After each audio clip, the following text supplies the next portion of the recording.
cooler weather for Scotland and Northern Ireland.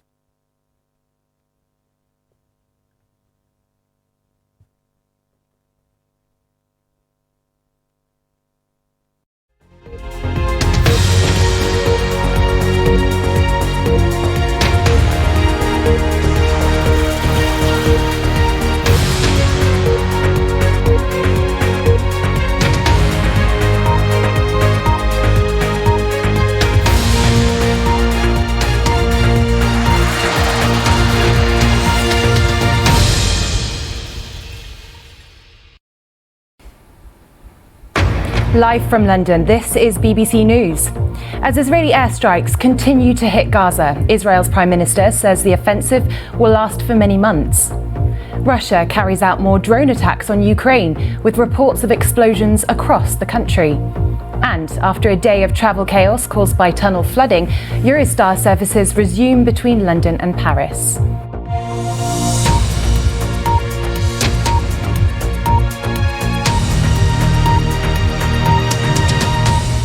Hello, I'm Meghan Owen. Welcome to the programme.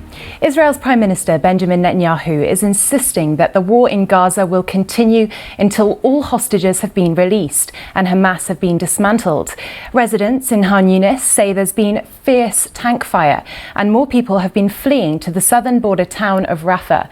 Well, Gaza's health ministry says that 150 people have been killed and 286 people injured in 24 hours. Yolan Nell reports. A British Army officer is believed to have become the fastest woman to ever complete a solo ski expedition to the South Pole.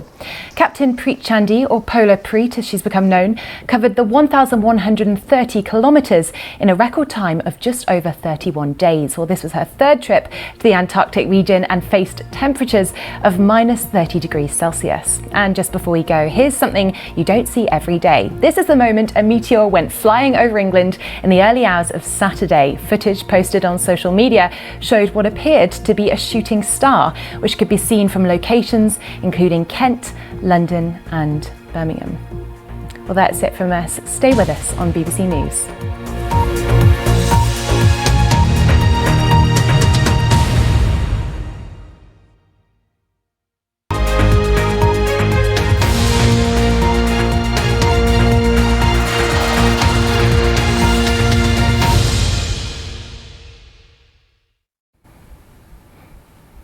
Live from London, this is BBC News. After a day of travel chaos caused by tunnel flooding, Eurostar services resume between London and Paris. Russia carries out more drone attacks on Ukraine, with reports of explosions across the country. As Israeli airstrikes continue to hit Gaza, Israel's Prime Minister says the offensive will last for many months.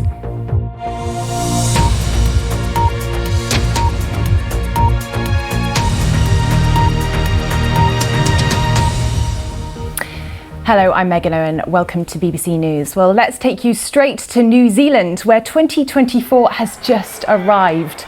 Auckland has just become the first major city to mark the start of 2024 with a huge fireworks display. You can just see that there. The fireworks are launched from Auckland's Sky Tower. Now, residents of the Line Islands in Kiribati kicked off the new year an hour earlier, but many millions of people are expected to take part in celebrations around the world in the coming hours. Huge crowds are also gathered in Sydney in Australia, where 8 tons of pyrotechnics will be launched from 2 of the country's most recognisable landmarks, but the Harbour Bridge and the Opera House. But just take a look at those celebrations there in Auckland, where fireworks are being launched from Auckland's Sky Tower, as lights are also shining on the Auckland Harbour Bridge. We'll take a listen.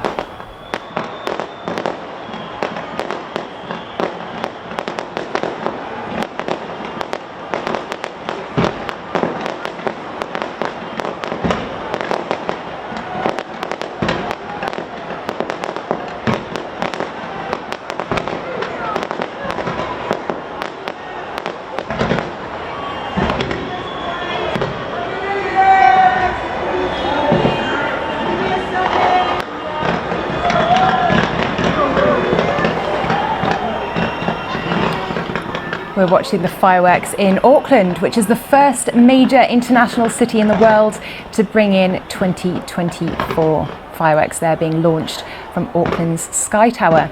The Pacific Islands also brought in 2024 earlier, an hour ago. But here we have Auckland. Let's take a listen.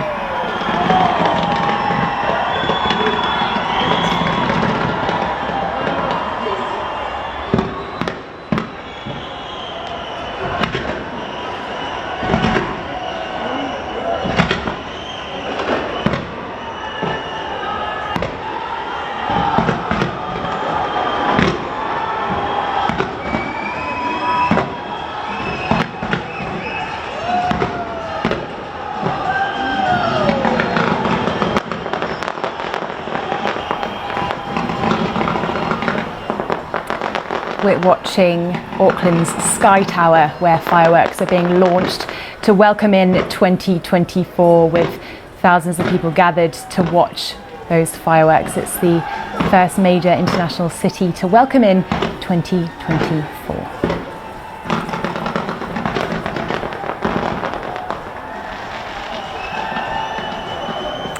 Well, the first Eurostar service to Paris has left London following a day of cross-channel chaos. All trains were cancelled yesterday due to flooding in tunnels under the River Thames. Well, these pictures are of passengers boarding at St Pancras this morning. Eurostar says all services will run to and from London, but there are warnings that delays are still likely. Simon Jones reports. Now it's time for a look at today's sport with Chetan Patek. Meghan, thank you. We're going to start with football. The pressure continues to grow on Manchester United manager Erik ten Hag after their 14th defeat of the season in all competitions. Much more sports news over on the BBC Sport website. We'll have more for you later, but for now, back to you, Meghan. Thanks very much for that update, Chetan. Well, let's get some of the day's other news now.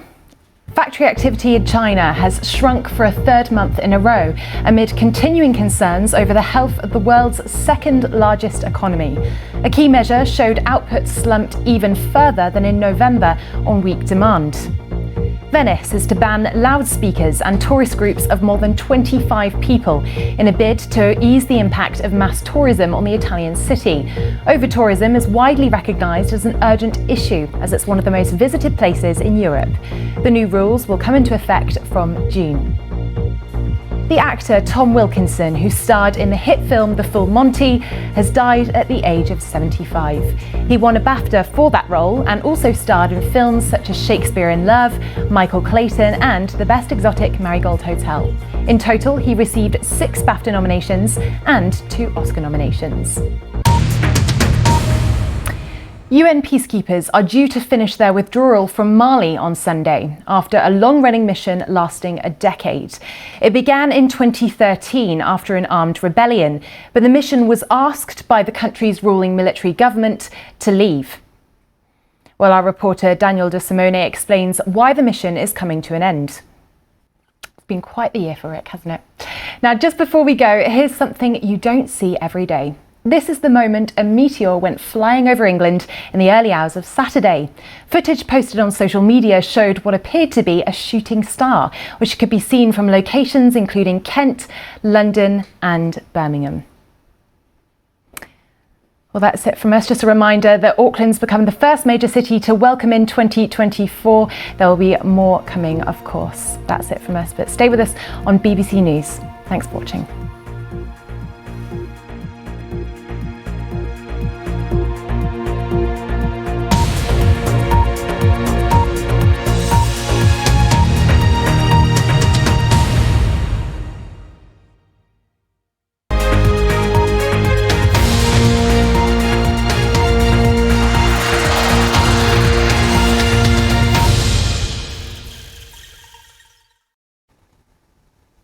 Live from London, this is BBC News.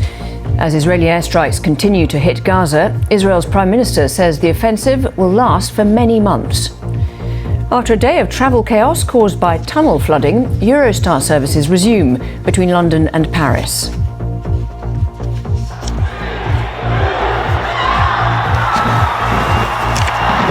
New Year's celebrations begin as New Zealand greets 2024 with a huge firework display.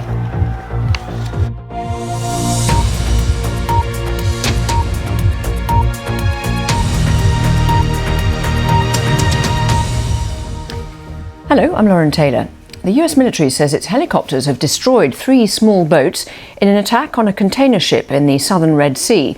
It's the second assault by Iran-backed Houthi rebels on the ship within 24 hours. The US says the gunmen who launched the raid from Yemen attacked in 4 boats, coming within 20 metres of the vessel.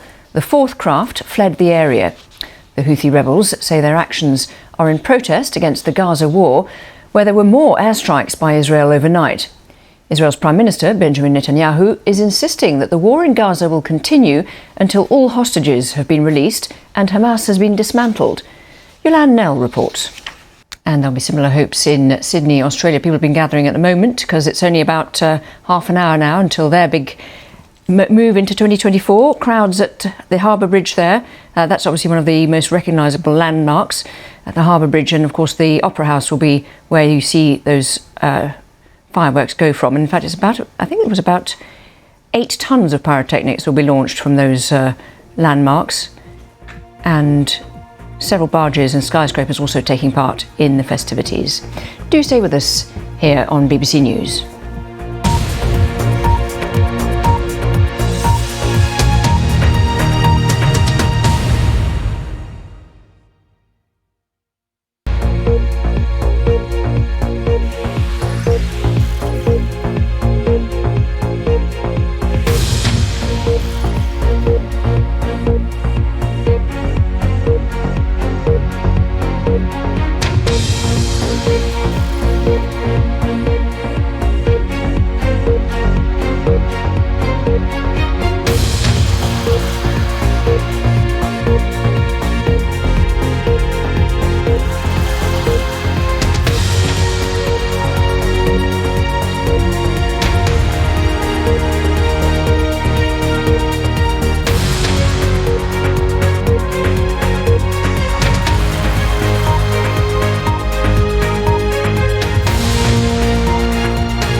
Hello, I'm Meghan Owen. You're watching BBC News. Let's take you straight to Australia, where 2024 is just arriving in Sydney. Huge crowds have gathered in the city, centring around its iconic harbour. There we go. We can bring you pictures of those fireworks. 8 tonnes of pyrotechnics are being launched from a number of spots, including the country's most recognisable landmarks, the Harbour Bridge and the Opera House. Let's just take a listen to some of that.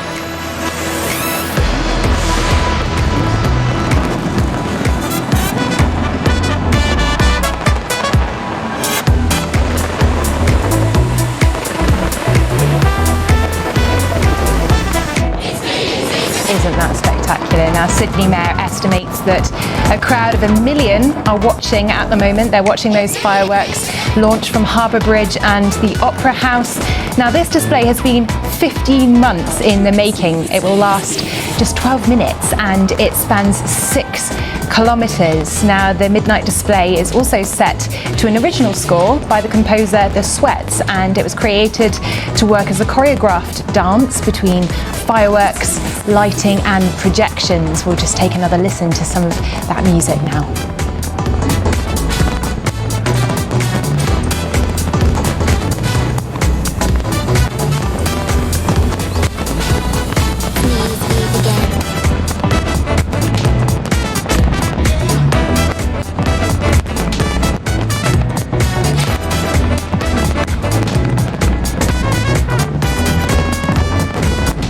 Beautiful pictures there, of course.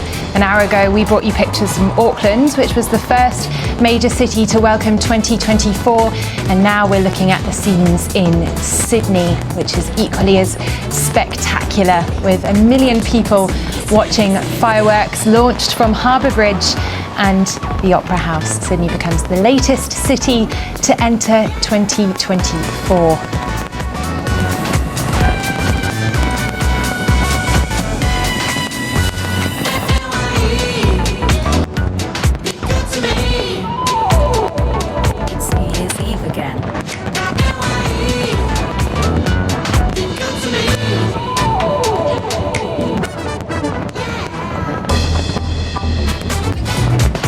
That's a glimpse at Sydney fireworks there for you. Those Fireworks being launched from well-known landmarks like Sydney Opera House, Sydney Harbour Bridge. Around 1 million people watching from the harbour as Sydney is lit up. What a brilliant start to 2024.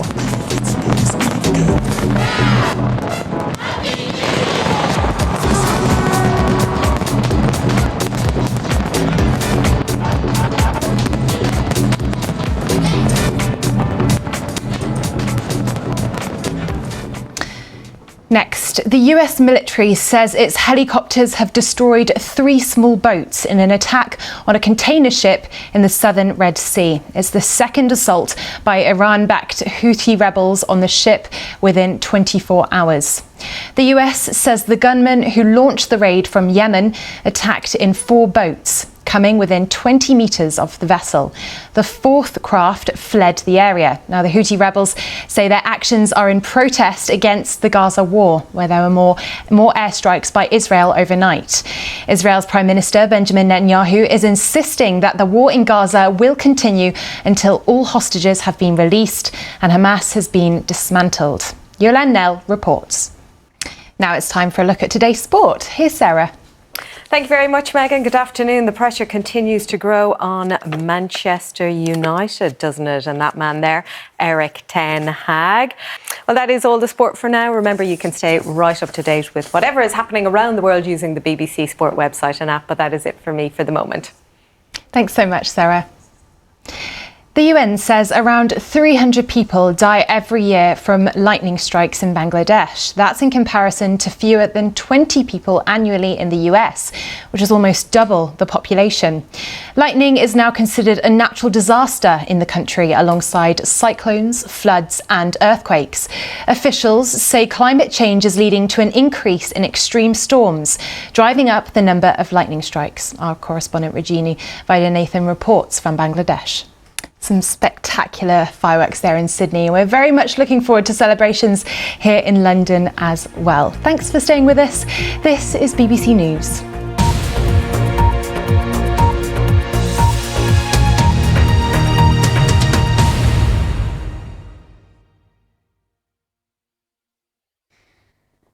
Hello there. 2023 is finishing on an unsettled note. It's a day of